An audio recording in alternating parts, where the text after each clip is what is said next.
네, 안녕하십니까. 2022년 6월 14일 마감 시간 내드리겠습니다. 자, 우리나라의 대표적인 기술주와 대표적인 가치주, 뭐가 있을까요?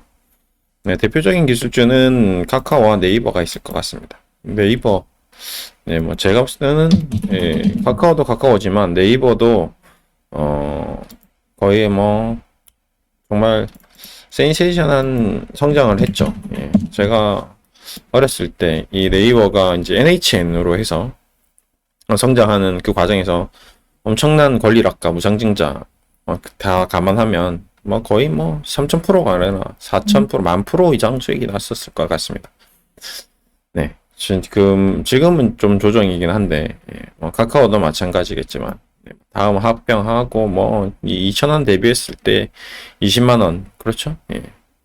거의 100배 정도 성장을 한 기업, 대표적인 기업이 이 카카오와 네이버인 것 같습니다. 그러다 보니까 이제 이 카카오뱅크와 카카오페이에 대한 환상이 너무 커져버린 것 같습니다. 카카오 게임즈도 그렇고. 그러니까 과거에 이제 이 플랫폼 회사라든지 인터넷 어, 회사라든지 뭐 이런 것들 게임 회사라든지 이런 것들이 뭐 엔터 회사도 마찬가지고 보여줬던 이 퍼포먼스를 다시 한번 또 영광을 글로리한 모습을 보여주지 않을까라는 기대감으로 상장시키고 또 상장 이후에 상한가 만들고 이런 수많은 행위들이 거의 뭐 제가 봤을 때는 불법이 아닌 합법적인 허슬 플레이 쉽게 말하면 이제 사기를 치기 위해서 굉장히 센 척 해놓고 결국에는 다 상대방을 속이는 그런 플레이가 아니었나라는 결론을 가집니다.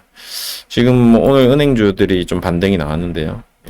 전통적인 은행주들이 카카오뱅크가 상장된 이후의 모습과 굉장히 다른 모습을 보이고 있습니다. 카카오뱅크가 지금 시가총액 16조입니다. 영업이익은 2천억이고요. 그와 비슷한 기업이 지금 하나금융지주가 13조인데 영업이익이 4조 6천억입니다. 하나금융지주 영업이익 4조 6천억을 카카오뱅크가 시연해내려면 최소한 10년, 20년은 걸립니다. 아무리 한다 하더라도 카카오뱅크가 인터넷을 기반으로 플랫폼을 기반으로 수혜를 본다 하지만 가장 기본적으로 우리 인간은 굉장히 좀 특이한데 특히 한국 사람들은 이 금융에 대해서 돈에 대한 감각이 그렇게 센시티브하지 않습니다. 예민하지 않다는 거죠. 고객에 대한 뭐 은행에 대한 신뢰도 뭐 이런 것들 우리가 뭐 국민은행에서 좀 서비스 안 좋다. 기업은행으로 바꾸지 않습니다. 그냥 가까운 국민은행 죽을 때까지 국민은행입니다. 그 인구들이 다 카카오뱅크로 바꾼다고 했을 때 그러면 엄청나겠죠. 그럼 우리나라에 지금 롯데백화점, 뭐 현대백화점, 신세백화점이 있는데 롯데백화점은 지금 없어졌어야 됩니다. 그렇죠? 신세계백화점, 현대백화점 다 경쟁하고 있는 이유는 뭐냐? 은행도 마찬가지죠. 국민은행, 하나은행, 왜 은행이라는 곳이 이렇게 수많은 은행들이 왜 증권사들이 이렇게 많이 있냐면 계속 차별화된 서비스, 위치, 그다음에 편리성, 그다음에 최초의 거래 이런 것들이 다 각각 이유가 있기 때문에 그런 거거든요. 여전히 오프라인이 편한 사람도 있습니다. 여전히 전자시계보다는 그냥 일반적인 클래식한 시계를 더 좋아하는 사람이 있는 거죠. 여전히 신문을 보는 사람이 있습니다. 신문이 안 나오는 것 같지만 신문이 계속 아침에 새벽으로 배달되는 사람도 있거든요. 네. 종이가 없을 줄 알았으나 여전히 종이는 사용되고 있습니다. 네. 이 인류라는 게 그렇게 쉽게 반세기 만에 10년 만에 10년이면 강산이 변한다고 하는데 꼭 그렇지는 않은 것 같습니다. 주시장에는. 그래서 이 카카오뱅크는 지금도 여전히 고평가다. 그래서 제가 카카오뱅크, 카카오페이에 대한 고평가에 대한 지적을 엄청 많이 드렸고 그 지적이 지금 현실화되고 있는 거죠. 카카오에서 카카오뱅크, 카카오페이가 분사되면서 카카오도 절대 매수하면 안 된다. 카카오뱅크도 안 된다. 카카오페이도 안 된다. 왜 그러냐? 이 두 개의 시가총액 합산이 기존에 있던 카카오보다 더 커져버렸거든요.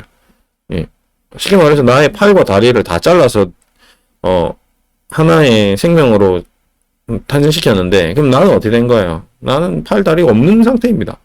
근데 오히려 카카오뱅크와 카카오페이가 나간 이후에 카카오의 시가총액이 더 커졌다는 거거든요.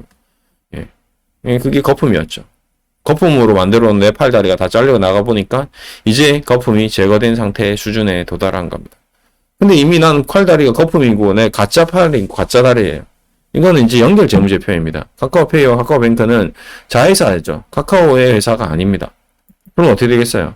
실적이나 재무제표나 이런 것들이 다 자산에서 다 빠져나간 상태이기 때문에 이제 새로운 신성장 동력이라고 하더라도 그래도 이제 오히려 이 두 기업의 가치만큼 빠져나간 만큼 시가총액이 줄어들어야 되는데 여전히 아직도 높다는 거거든요. 문제가 있는 거고. 근데 빠져나간 기업들도 거품이고. 이 모든 거품들이 개인 투자자들을 이제 이용해 먹은 거죠. 여러분이 바보인 줄 알고 여러분 등을 쳐먹은 겁니다. 간단히 말하면.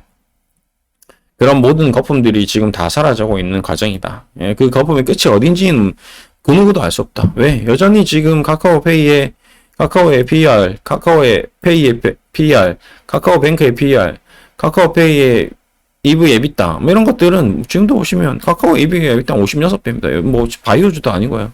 그냥 일반 플랫폼 회사입니다. 비교될 수 있는 네이버와 네이버는 네이버 페이가 아직 잘라서 상장되지도 않았어요. 아직도 네이버의 가장 강력한 금융결제 시스템 네이버 페이가 네이버 속에 있습니다. 그럼에도 불구하고 EV EBITDA PR이 카카오보다 낮다는 거는 그러면 그만큼 더 내실이 있다는 거거든요. 예, 그럼에도 불구하고 네이버는 매일 연일 주가가 반토막이 날 정도로 빠졌다는 거예요. 예, 이런 것들이 우리가 아까 또 얘기했던 코인 시장과 주식 시장과 하여튼 가치주 또 은행주들 실질적인 은행주와 예, 뭐 전북은행 오늘 갑자기 장 끝나자마자 5%장 망하면 5%가 이렇게 올랐는데 왜 올랐을까요? 그만한 가치가 있다는 거죠. 예. 얘네들은 여전히 JB금융지주가 시가총액이 겨우 1조 6천억입니다. 근데 7천억 벌어요. 네이버 카카오페이가 10몇 조의 가치를 보이고 있는데 카카오뱅크가 16조인데 2천억 벌고 JB금융지주가 1조 6천억인데 7천억을 버는 거거든요. 당연히 JB금융지주가 앞으로 성장성은 없습니다. 여기서 고만고만 하겠죠. 하지만 JB금융지주는 배당을 7% 준다는 거죠. 이런 리스크가 굉장히 팽배해진 시장에서는 오히려 이런 기업들이 더 강세를 볼 수도 있다. 그러니까 주시장은 코에 걸면 코걸이, 귀에 걸면 귀걸이. 기관 투자자들의 입맛에 맞게끔 뭔가 이슈가 있거나 뭔가 메리트가 생기면 이 기업이 다시 좋아져 버리는 거거든요. 지금까지는 카카오뱅크가 너무 예뻤으나 얘네들은 이제 뭐죠? 예. 원성으로 가득한 지옥과 같은 개미 지옥과 같은 악성 매물만 가득한 기업으로 바뀌어버린 거고요.